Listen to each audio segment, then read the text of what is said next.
जय श्री राम, हर हर महादेव। नमस्कार, आपका स्वागत है आपके अपने चैनल में। दोस्तों, वीडियो शुरू करने से पहले आपसे अनुरोध है कि चैनल को सब्सक्राइब कर ले और नोटिफिकेशन की घंटी को दबा ले, ताकि जब भी हम कोई जानकारी भरी वीडियो डाले तो आपको उसकी जानकारी मिल सके। दोस्तों, यह तो हम सभी जानते हैं कि हिंदू पुराणों में समय को 4 युगों में बांटा गया है, जिन्हें सतयुग, त्रेता युग, द्वापर युग और कलयुग के नाम से जाना जाता है। हिंदू पुराणों में व्याख्यान मिलता है कि जब किसी कालखंड में समय और परिस्थिति के अनुसार धर्म का लोप होने लगता है, उस समय भगवान श्री हरि अवतरित होकर अधर्मियों का नाश करते हैं और तीनों लोकों में धर्म की पुनर्स्थापना करते हैं। यही वह समय होता है जब एक नए युग का प्रारंभ होता है। लेकिन मित्रों, क्या आप जानते हैं कि इन चारों युगों की शुरुआत कैसे हुई और अंत होगा तो कैसे होगा? तो चलिए जानेंगे इन्हीं सवालों के जवाब आज की इस वीडियो में। वैसे तो हिंदू धर्म शास्त्रों के अनुसार इन चारों युगों का कई बार पहले भी परिवर्तन हो चुका है, परंतु ऐसा माना जाता है कि सृष्टि के आरंभ में सबसे पहला सतयुग का कालखंड था। सतयुग की काल अवधि 4800 दिव्य वर्ष अर्थात 17,28,000 मानव वर्ष मानी जाती है। मित्रों, इस युग में मनुष्य की आयु 1,00,000 वर्ष के करीब होती थी। साथ ही सतयुग में मनुष्य की लंबाई भी आज की तुलना में काफी अधिक होती थी। इस युग में पाप की मात्रा 0% थी और पुण्य की 100% थी। फिर भी इस युग में श्री हरि अनेकों रूप में अवतरित हुए।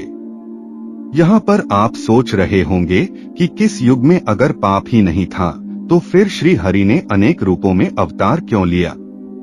तो मित्रों, आपको बता दूं कि जब परमपिता ब्रह्मा ने सृष्टि की रचना की थी, उस समय देवता, मनुष्य, नागों के साथ साथ दैत्यों की भी उत्पत्ति की थी, क्योंकि सृष्टि का संतुलन बना रहे। इसी संतुलन को बनाए रखने के लिए सतयुग में श्री हरि ने अवतार लिया और हिरण्यकशिपु का वध किया। हिंदू धर्म के पुराणों अनुसार उस समय मनुष्य अपने विकास की ओर अग्रसर हो रहा था, अर्थात वह जानवरों से विकसित होकर धीरे धीरे अपने वास्तविक रूप में आ रहा था।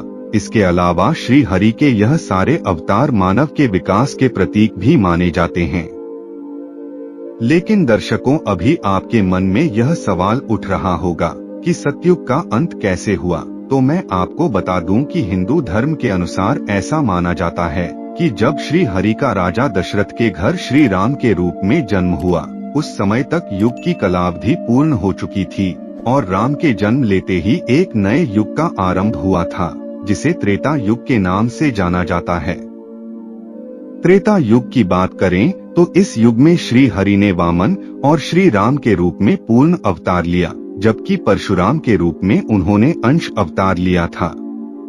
इस युग की कलावधि 3,600 दिव्य वर्ष अर्थात 12,96,000 मानव वर्ष मानी जाती है। इस युग में मनुष्यों की उम्र 10,000 वर्ष हुआ करती थी, जबकि लंबाई 100 से 150 फीट हुआ करती थी।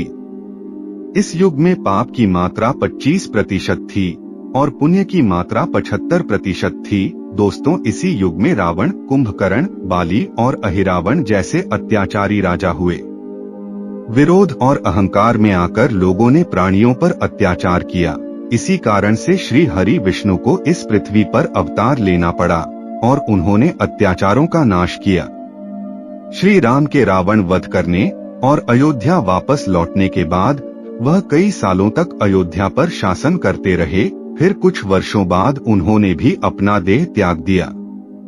और मित्रों, ऐसा माना जाता है कि राम के देह त्यागने के बाद एक बार फिर से एक नए युग का जन्म हुआ, जिसे हम द्वापर युग के नाम से जानते हैं। द्वापर युग में श्री हरि ने कृष्ण के रूप में जन्म लिया। इस युग की कालावधि 2,400 दिव्य वर्ष अर्थात 8,84,000 मानव वर्ष मानी जाती है। इस युग में मनुष्य की आयु 1,000 वर्ष हुआ करती थी।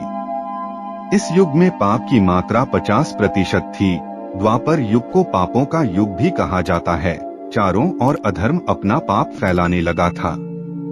तब भगवान श्री कृष्ण ने पापियों का एक एक करके नाश करना शुरू किया।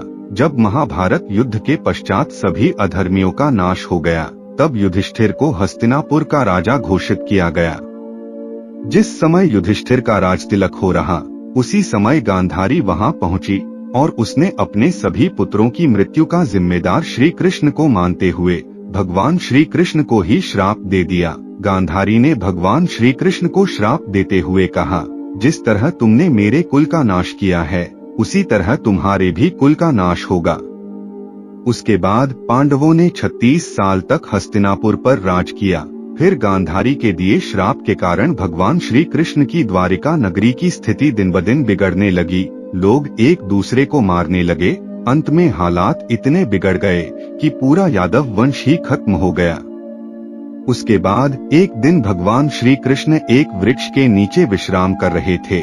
उसी समय जरा नामक शिकारी ने भगवान श्री कृष्ण पर ही निशाना साध दिया, क्योंकि भगवान ने मृत्यु लोक में जन्म लिया था।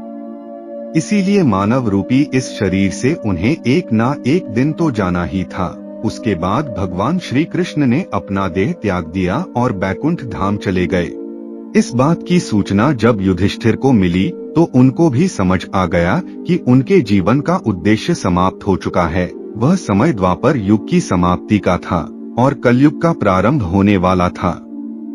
इसी बात को ध्यान में रखते हुए युधिष्ठिर ने हस्तिनापुर का राजकारभार राजा परीक्षित को दे दिया और खुद चारों भाइयों और द्रौपदी के साथ स्वर्ग की और अपनी अंतिम यात्रा के लिए निकल पड़े। पांडवों के हस्तिनापुर से निकलते ही कलयुग का आरंभ हो गया।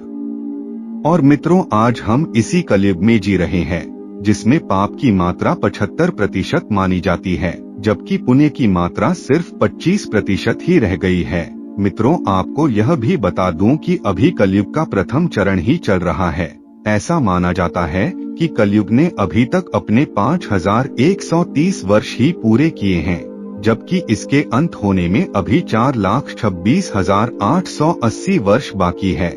परंतु कलयुग का अंत कैसा होगा, इसका वर्णन पहले ही ब्रह्मा पुराण में किया जा चुका है, जो कि हम आने वाले वीडियो में देखेंगे।